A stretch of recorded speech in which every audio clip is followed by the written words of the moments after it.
ओम शांति। आज 27 जून 2021 की अव्यक्त मधुर महावाक्य रिवाज है 26 जनवरी 1988।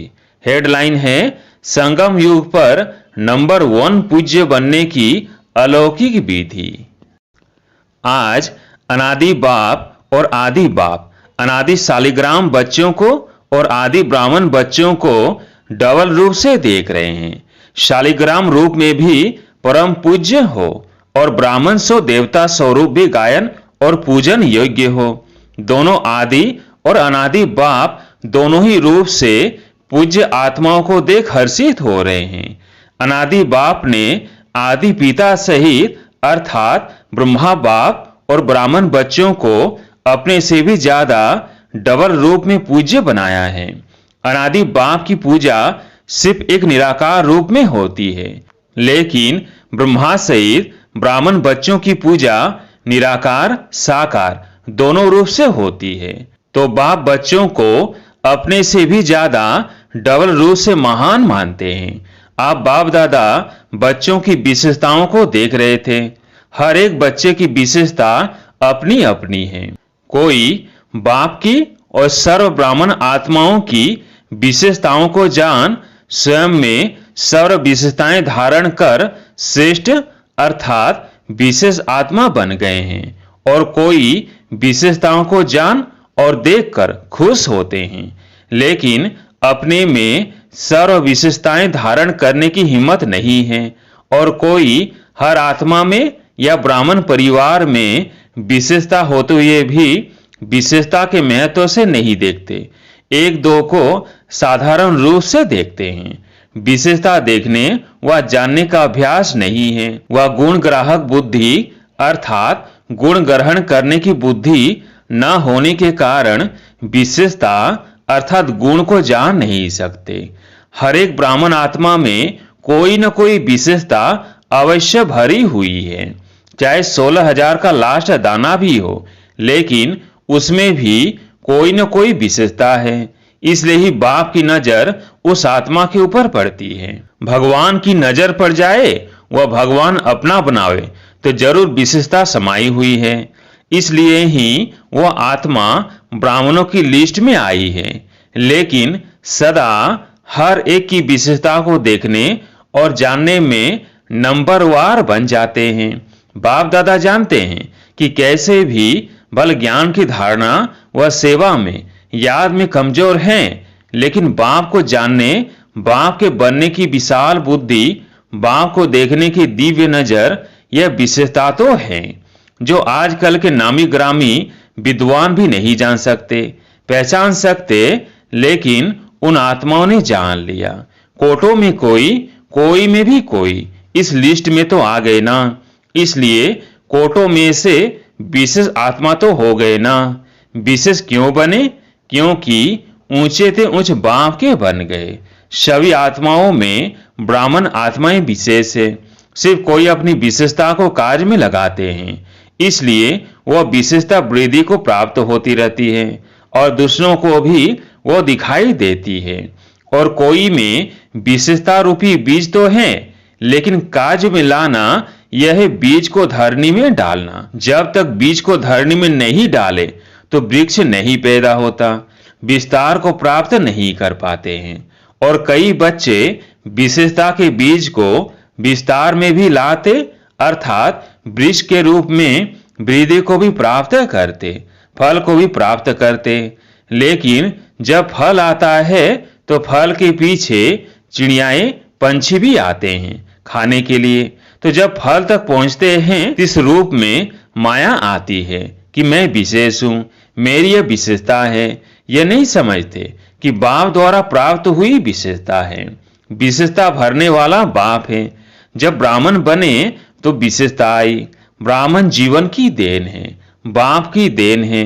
इसलिए फल के बाद अर्थात सेवा में सफलता के बाद यह अटेंशन रखना भी जरूरी है, नहीं तो माया रूपी चिड़िया पंछी फल को जूठा कर देते या नीचे गिरा देते हैं।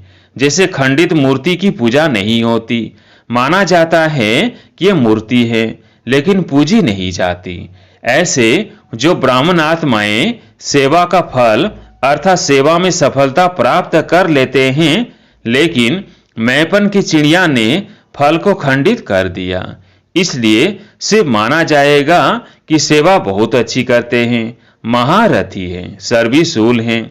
लेकिन संगम युग पर भी सर्व ब्राह्मण परिवार के दिल में स्नेह के पात्र व पूज्य नहीं बन सकते हैं। संगम युग में दिल का स्नेह, दिल का रिगार्ड, यही पूज्य बनना है। फल को मैपन में लाने वाले ऐसा पूज्य नहीं बन सकते। एक है दिल से किसको ऊंचा मानना, तो ऊंचे को पूज्य कहा जाता है।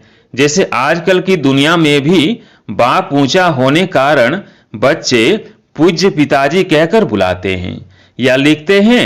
ऐसे दिल से ऊंचा मानना अर्थात दिल से रिगार्ड देना।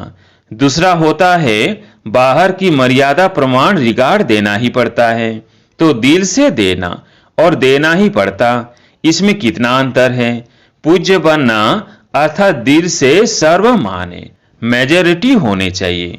पहले भी सुनाया कि 5% तो रह ही जाता है, लेकिन मेजॉरिटी दिल से माने, यह है संगम युग पर पूज्य बनना। पूज्य बनने का संस्कार भी अभी से ही भरना है, लेकिन भक्ति मार्ग के पूज्य बनने में और अब के पूज्य बनने में अंतर है।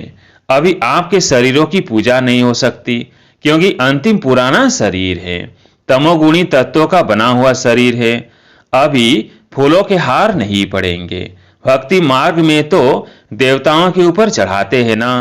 पूज्य की निशानी है धूप जलाना, हार पहनाना, आरती करना, कीर्तन करना, तिलक लगाना। संगम युग पर यह स्थूल विधि नहीं है, लेकिन संगम युग में सदा दिल से उन पूज्य आत्माओं के प्रति सच्चे स्नेह की आरती उतारते रहते हैं। आत्माओं द्वारा सदा कोई न कोई प्राप्ति का कीर्तन करते रहते हैं। सदा उन आत्माओं के प्रति शुभ भावना की धूप व दीपक जगाते रहते हैं। सदा ऐसी आत्माओं को देख स्वयं भी जैसे वो आत्माएं बाप के ऊपर बलिहार गई है, वैसे अन्य आत्माओं में भी बाप के ऊपर बलिहार जाने का उमंग आता है। तो बाप के ऊपर बलिहार जाने का हार सदा उन आत्माओं को स्वतः ही प्राप्त होता है। ऐसी आत्माएं सदा स्मृति स्वरूप के तिलकधारी होती हैं। इस अलौकिक विधि से इस समय के पूज्य आत्माएं बनती है। भक्ति मार्ग के पूज्य बनने से श्रेष्ठ पूजा अब की है। जैसे भक्ति मार्ग की पूज्य आत्माओं के 2 घड़ी के संपर्क से अर्थात शिव मूर्ति के सामने जाने से 2 घड़ी के लिए भी शांति, शक्ति, खुशी का अनुभव होता है।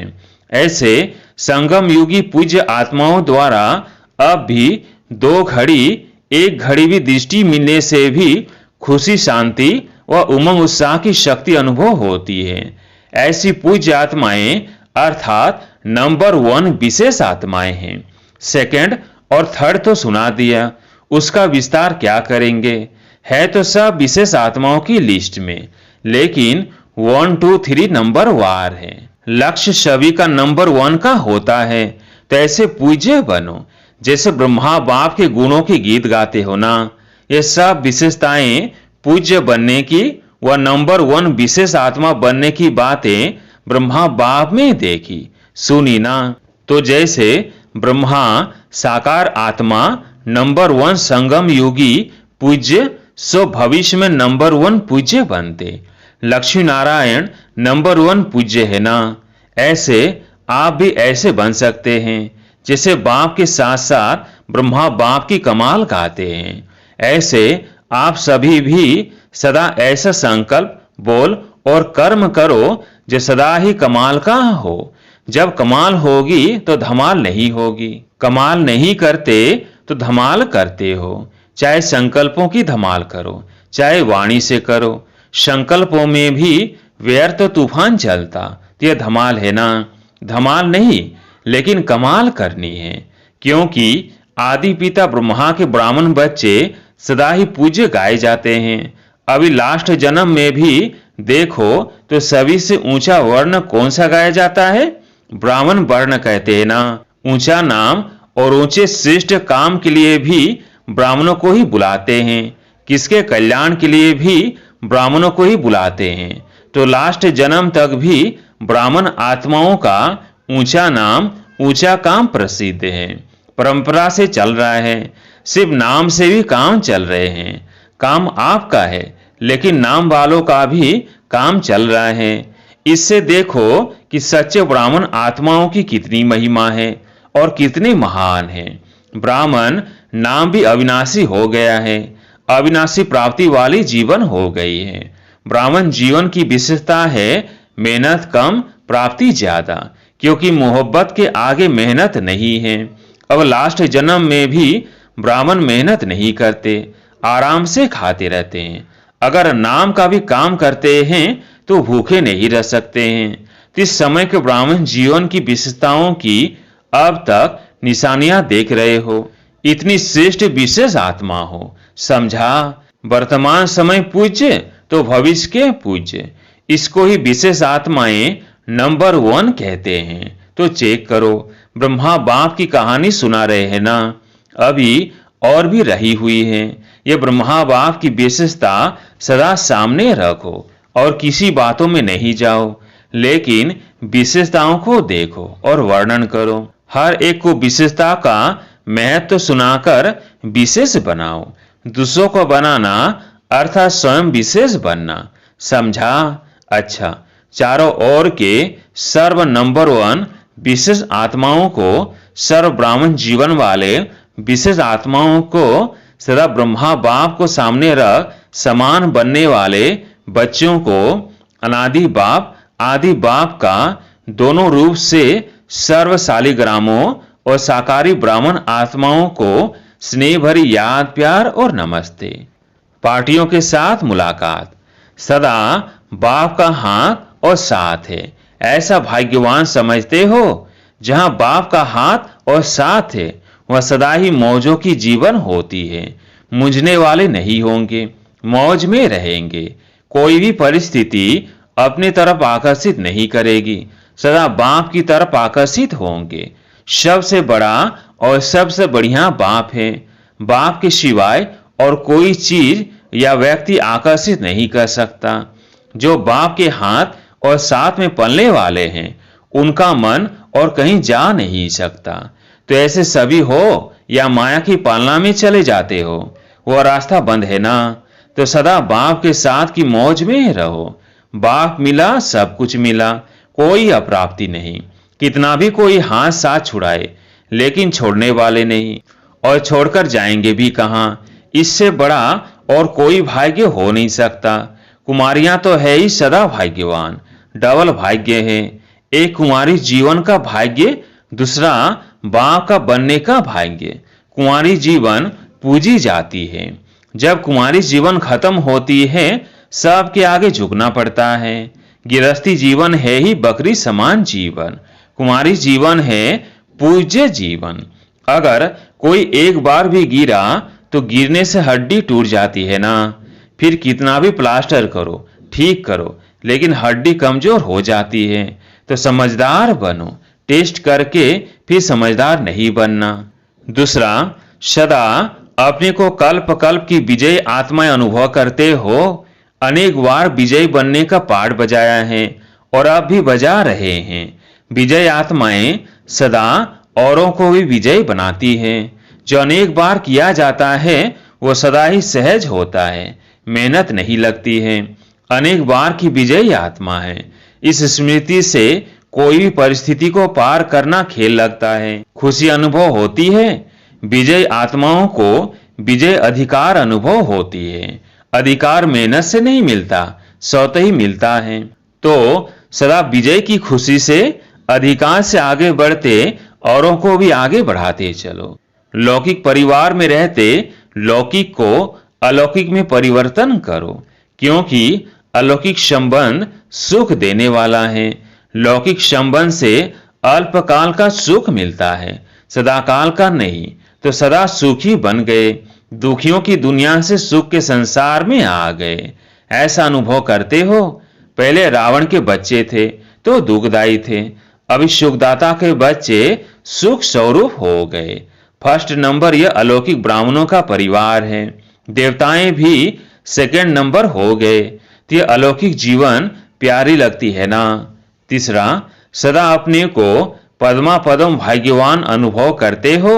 सारे कल्प में ऐसा श्रेष्ठ भाग्य प्राप्त हो नहीं सकता, क्योंकि भविष्य स्वर्ग में भी इस समय के पुरुषार्थ की प्रारब्ध के रूप में राज्य भाग्य प्राप्त करते हो। भविष्य भी वर्तमान भाग्य के हिसाब से मिलता है। महत्व तो इस समय के भाग्य का है। बीज इस समय डालते हो और फल अनेक जन्म प्राप्त होता है। तो महत्व तो बीज का गिना जाता है ना। इस समय भाग्य बनाना या भाग्य प्राप्त होना यह बीज बोना है। तो इस अटेंशन से सदा पुरुषार्थ में तीव्र गति से आगे बढ़ते चलो और सदा इस समय के पद्मा पदम भाग्य की स्मृति इमर्ज रूप में रहे। कर्म करते हुए याद रहे, कर्म में अपना श्रेष्ठ भाग्य भूले नहीं, स्मृति स्वरूप रहो। इसको कहते हैं पद्मा पदम भाग्यवान। इस स्मृति के वरदान को सदा साथ रखना तो सहज ही आगे बढ़ते रहेंगे, मेहनत से छूट जाएंगे। अच्छा प्रश्न, लौकिक संबंध में बुद्धि यथार्थ फैसला देती रहे, उसकी विधि क्या है? उत्तर, कभी भी लौकिक बातों को सोचकर फैसला नहीं करना है। अलौकिक शक्तिशाली स्थिति में रहकर फैसला करो। कोई भी पिछली बातें स्मृति में रखने से बुद्धि उस तरफ चली जाती है, फिर पिछले संस्कार भी प्रकट होते हैं, इसलिए मुश्किल होता है। बिल्कुल ही लौकिक वृत्ति भूल आत्मा समझ फिर फैसला करो तो यथार्थ फैसला होगा। इसे ही कहते हैं विक्रमाजीत का तख्त। अलौकिक आत्मिक स्थिति ही विक्रमाजीत स्थिति का तख्त है। इस तख्त पर बैठकर फैसला करो तो यथार्थ होगा। आज का वरदान, साथी और साक्षीपन की स्मृति द्वारा सब बंधनों से मुक्त होने वाले सर्वशक्ति संपन्न भव। साथी और साक्षीपन की स्मृति द्वारा सब बंधनों से मुक्त होने वाले सर्वशक्ति संपन्न भव।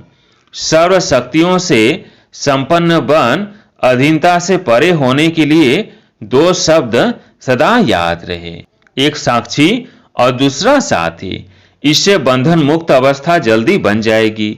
सर्वशक्तिमान बाप का साथ है तो सर्व शक्तियां स्वतः प्राप्त हो जाती हैं और साक्षी बनकर चलने से कोई भी बंधन में फंसेंगे नहीं। निमित्त मात्र इस शरीर में रहकर कर्तव्य किया और साक्षी हो गए। इसका विशेष अभ्यास बढ़ाओ। स्लोगन, अशुद्ध और शुद्ध दोनों की युद्ध है तो ब्राह्मण के बजाय क्षत्रिय हो। अच्छा, ओम शांति।